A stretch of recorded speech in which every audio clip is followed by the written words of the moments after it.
우리 구원자 그리스도 예수님은 죽음을 없애시고 복음으로 생명을 환히 보여주셨네. 알렐루야. 주님께서 여러분과 함께 또한 사제의 영과 함께 마르코가 전한 거룩한 복음입니다. 주님 영광 받으소서. 그때 예루살렘에서 내려온 학자들이 예수는 베엘제불이 들렸다고도 하고 예수는 마귀 우두머리의 힘을 빌려 마귀들을 쫓아낸다고도 하였다. 그래서 예수님께서는 그들을 부르셔서 비유를 들어 말씀하셨다. 어떻게 사탄이 사탄을 쫓아낼 수 있느냐? 한 나라가 갈라서면 그 나라는 버티어내지 못한다.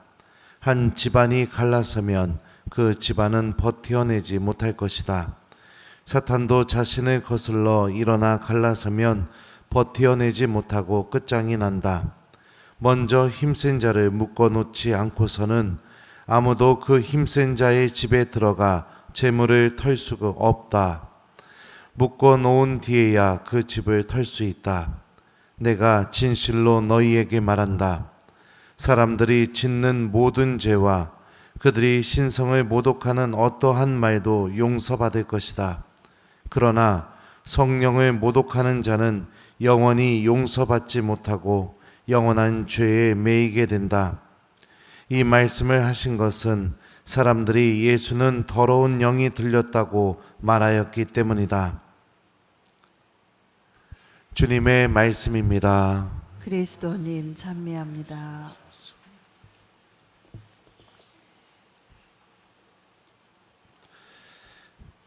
오소서 성령님.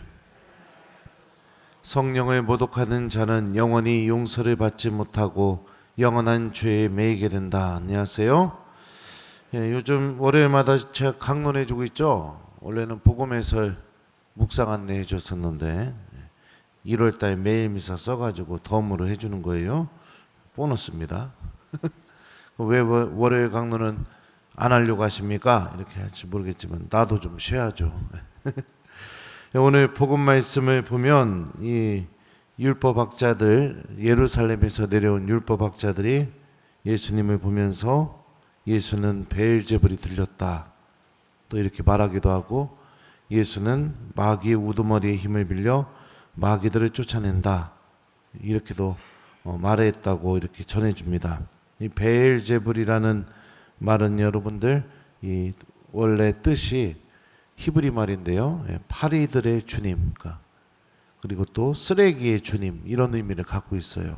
그러니까 이 말 자체가 악이 어떤 모습을 갖고 있는지를 우리가 생각해 볼 수 있죠. 더러운 거, 파리가 어디에 꼬여요? 썩어 있는 거. 그런데 냄새 나는 거. 그런데 여러분들 파리가 꼬이죠. 그러니까 더러움을 주님으로 모시게 만드는 것, 이게 바로 악의 실체입니다. 이 이름을 가지고도 여러 가지를 묵상할 수 있습니다. 근데 중요한 것은 무엇이냐면 이 예수님을 바라보면서 이 마귀 우두머리의 힘을 빌려서 마귀들을 쫓아낸다 라고 이렇게 말할 수 있었던 근거가 전혀 없었습니다. 더군다나 이 사람들은 예루살렘에서 온 율법학자들이에요. 예수님 어디에서 활동하셨죠? 갈릴레아에서 활동했어요. 한 번도 본 적이 없었을 겁니다. 근데 예루살렘에서 갈릴레아까지 이스라엘 성지순례 가보신 분들은 알겠지만 거리가 꽤 돼요. 근데 그거를 옛날식으로 이동하려면 걸어서 이동을 했어야 되는데 그 정도의 거리까지 걸어서 와가지고 예수님을 볼 정도면 우리가 또 유추해 볼 수 있는 게 예수님에 대한 이야기들이 이미 사람들 사이에서 엄청나게 퍼져 있었다는 거. 그리고 율법학자들은 그 이야기만 듣고 와가지고 예수님을 평가했다는 거. 우리가 이렇게 생각해 볼 수 있죠. 직접 체험해 보지도 않고 직접 그 사람이 누군지도 대화도 안 해보고 또 그 사람이 어떤 사람인지 내가 직접 알아보고 겪어보지도 않고 내 입에서 근거 없이 나오는 이야기들, 예, 이게 여러분들 얼마나 위험한지를 오늘 복음이 우리에게 알려주고 있는 겁니다. 근거 없는 험담, 내 입에서 나오는 아무 실체가 없는 이야기들, 그리고 막 깎아내리려고 하는 이야기들, 이 모습이 오히려 이 베엘제불을 주님으로 모시고 살아가는 모습과 같다고 볼 수 있죠. 왜요? 더러움을 주님으로 모시고 내 영혼을 더 더럽게 만들고, 그리고 또 내 모습을 더 더럽게 만드는 그런 열매를 맺어내기 때문입니다. 예수님은 이미 산상설교에서 이렇게 말씀하셨어요. 이 빛의 자녀들, 행복선언의 주인공들에게 이렇게 말씀하셨죠. 너희는 말할 때에 예할 것은 예하고 아니요 할 것은 아니요라고만 하여라. 그 이상의 것은 악에서 나오는 것이다. 여러분들은 누구를 주님으로 모시고 살아가고 있는 사람입니까? 더군다나 우리가 근거 없는 험담을 조심해야 되는 이유 중에 하나가 뭐냐면, 특히 교회의 봉사자들을 향한 근거 없는 험담은 더더욱 조심하셔야 됩니다. 교회의 봉사자들, 사제들, 하느님의 일을 하는 사람들에 대한 근거 없는 험담들. 왜요? 그 사람들을 움직이게 만드는 주님이 누구시죠? 바로 성령이십니다. 성령께서 그들을 움직이게 만들고, 성령께서 그들 안에서 일을 하고 계시고, 성령께서 그 사람들 안에서 활동하고 계시기 때문입니다. 예수님이 마지막에 이런 말씀하셨죠? 내가 진실로 너희에게 말한다. 사람들이 짓는 모든 죄와 그들이 신성을 모독하는 어떠한 말도 용서받을 것이다. 그러나 성령을 모독하는 자는 영원히 용서받지 못하고 영원한 죄에 매이게 된다. 한 번의 험담일지 모르겠지만 이 말씀의 주인공이 될 수도 있는 거예요. 그냥 남들이 다 하니까 어쩔 수 없이 그 사람들하고 어울리기 위해서, 그 사람들과의 관계를 유지하기 위해서, 그 죄를 맺고 있는 그 관계를 소중하게 여겨서 그 관계 잃어버릴까 봐 어쩔 수 없이 가담했다고 할지 모르겠지만 이 말씀의 주인공이 될 수 있는 겁니다. 그러면 우리가 어떻게 살아야겠습니까? 오늘 일독서 볼까요? 여부스 주민들이 다윗을 향해서 이렇게 말합니다.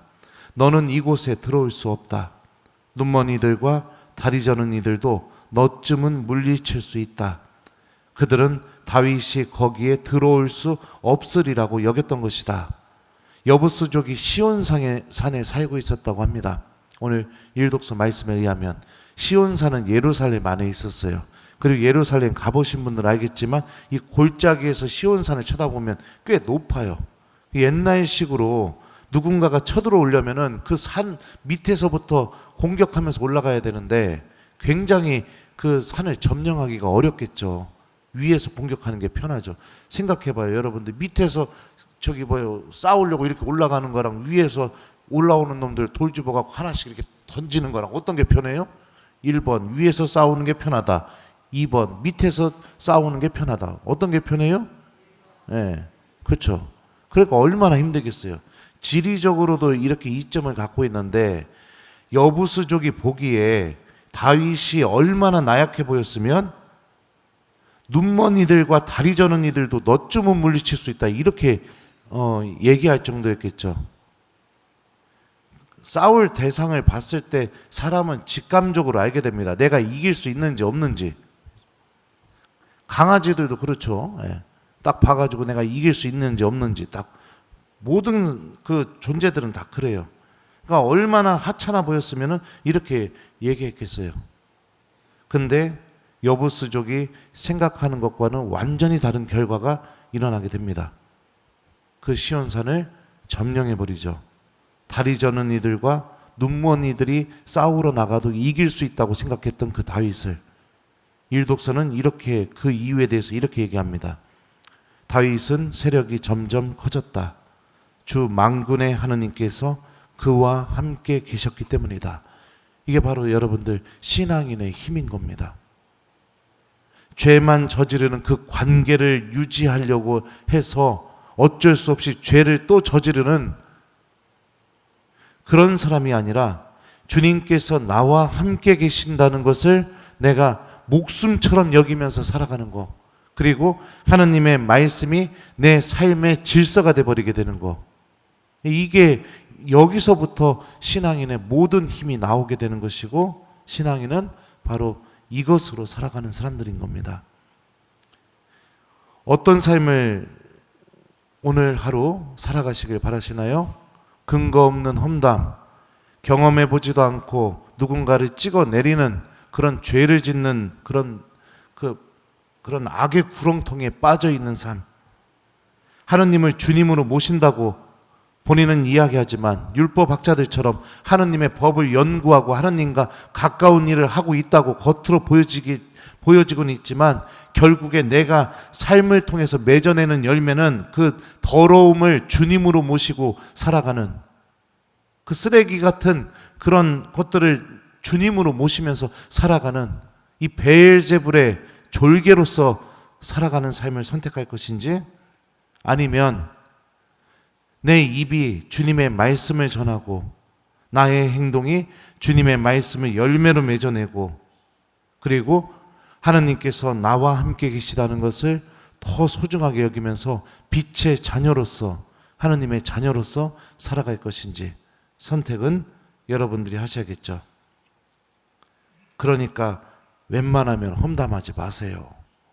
아셨어요? 습관적인 험담, 여러분들 자칫 잘못해서 그 험담들이, 제가 아까도 얘기했지만 교회의 봉사자들, 성직자들, 하나님의 일을 하는 사람들을 향해 있게 될 때 자칫 잘못하면 성령을 모독하는 그런 실수도 할 수 있을지도 모른다는 거 기억하면서, 오늘 하루는 주님께서 나와 함께 계시다는 것을 내가 스스로 느끼고 체험하는 하루가 될 수 있도록 노력해 봤으면 좋겠습니다. 숙제 드려요. 오늘 숙제 뭐냐? 험담 금지. 알았어요? 그리고 가급적이면은 칭찬을 더 많이 하는 하루를 보내보기, 그리고 하느님께서 나와 함께 계시다는 것을 잊지 않도록 하느님의 말씀을 간직하기, 그리고 유혹이 다가올 때마다 성호경 긋고 기도해보기.